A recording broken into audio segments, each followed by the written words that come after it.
Bom dia, meus amados irmãos, graça e paz do Senhor Jesus, louvado seja o nome do Senhor.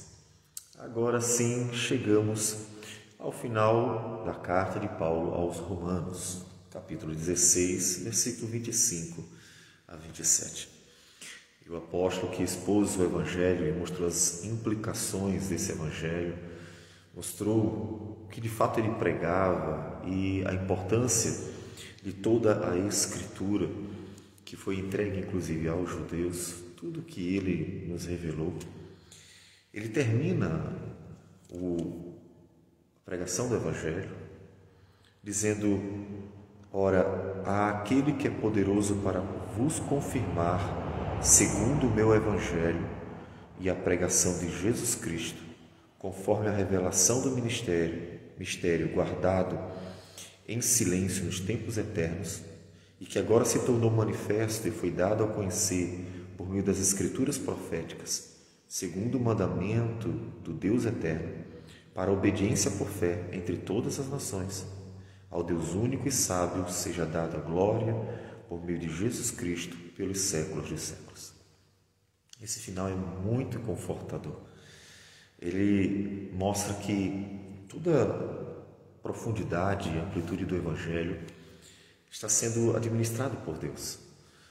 Ou seja, quando você olha para o Evangelho, uma sensação que você pode ter é de pequenez, miserabilidade. Meu Deus, é tão glorioso.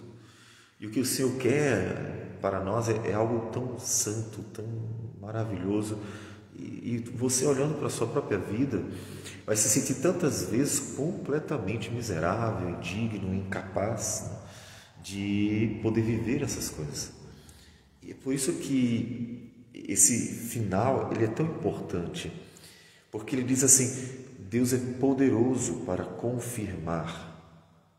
Ou seja, Deus é poderoso para guardar vocês, trabalhar a vida de vocês, preservar até o final. Deus é poderoso para fazer com que a sua vontade, que é boa, perfeita e agradável, sua obra revelada, ela seja eficaz. Então, ele conforta seu coração dizendo assim: calma, sim, você é um pecador, sim, você seria e é incapaz de satisfazer tanto a justiça de Deus, quanto a santidade de Deus, quanto o propósito de Deus, a vontade de Deus como um todo. Mas tenha calma, o Evangelho não é sobre você, o Evangelho é sobre Cristo. O Evangelho é a manifestação da glória de Deus, da glória de Cristo. O Evangelho é o poder de Deus para salvar você. O Evangelho é o poder de Deus para santificar você. E isso é glorioso no Evangelho. Por isso que o legalismo ele é tão absurdo, porque o legalismo ele simplesmente mantém o homem naquilo que ele já estava, tentando satisfazer a justiça, a santidade de Deus com suas próprias forças.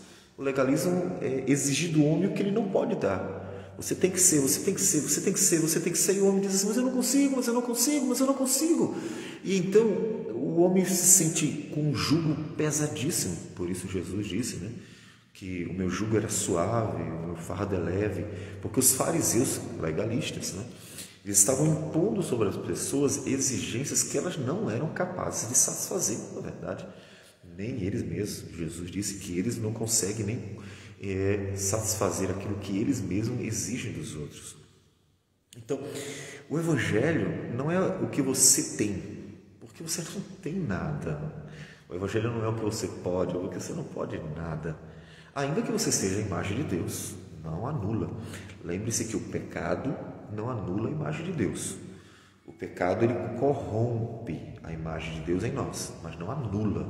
De forma que você ainda é a imagem de Deus e vai conseguir fazer coisas boas, tanto que até pessoas pagãs, das mais absurdas, digamos assim, um ateu, por exemplo, ele consegue fazer aquilo que é bom, porque ele tem nele a imagem de Deus, ele não pode fugir disso.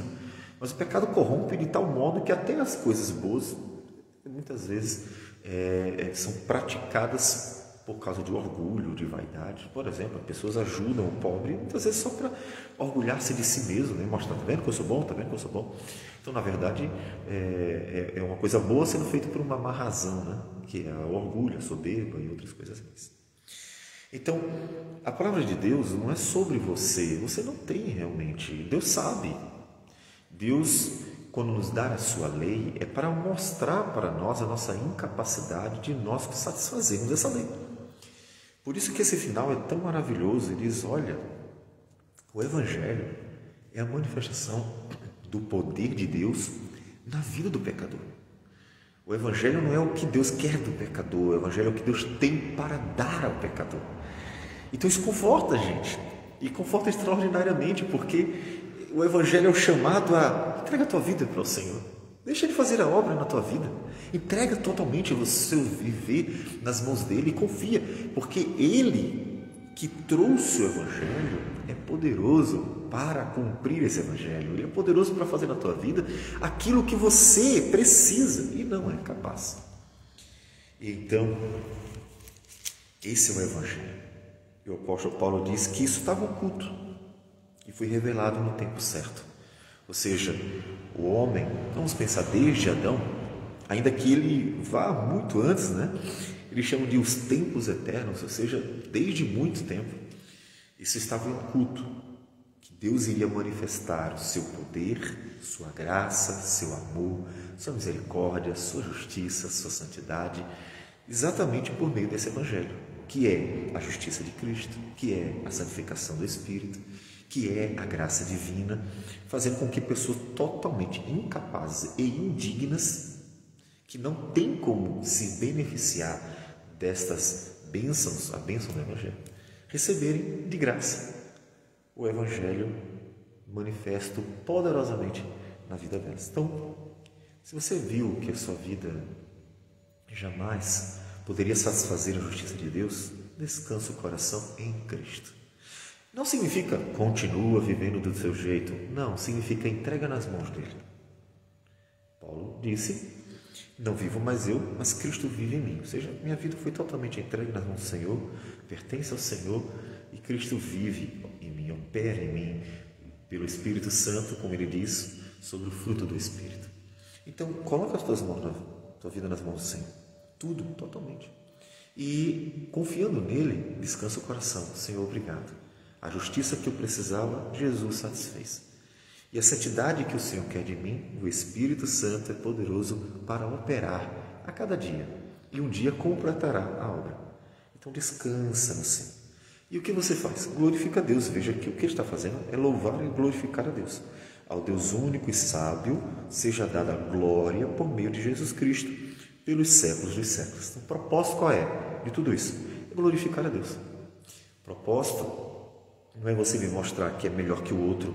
Agora que eu estou melhor, agora que eu vejo Deus operou na minha vida e eu consigo viver uma vida mais agradável a Ele, pela graça dEle, consegui vencer pecados, estou conseguindo crescer, amadurecer e estou conhecendo melhor a Deus, suas obras, então agora eu sou melhor do que os outros. Não é o propósito. O propósito é você dizer assim, obrigado, Senhor, glória ao Teu nome, porque de mim mesmo, como eu conheceria toda esta maravilha, o mistério guardado em silêncio nos tempos eternos, como eu conheceria? Então, glorifique a Deus, se alegre no Senhor, bendiga o nome dEle, por tudo que Ele fez, por tudo que Ele está fazendo, porque de fato o Evangelho é a manifestação do poder de Deus na vida do pecador. Nós glorificamos a Deus por esse Evangelho. Siga então com Cristo e Cristo cumprirá a boa obra dele na sua vida. Vamos orar ao Senhor. Senhor Deus amado, obrigado por tudo. Obrigado porque o Senhor tem sido tão bom. O Senhor sempre é bom. Desde a eternidade a tua bondade se manifesta e na criação nós podemos vê-la todos os dias. Obrigado por isso. Que o Senhor seja glorificado, receba a nossa gratidão. Que o Senhor, ó Deus, nos dirija, conforte o coração. Que, Senhor, nosso viver dia a dia seja para Cristo, a fim de que Cristo, que é o poder do Senhor para a nossa salvação, seja glorificado. Receba a nossa oração, nossa gratidão por tudo, e tudo em nome de Jesus. Amém, Senhor. Deus abençoe a todos e tenha um bom dia.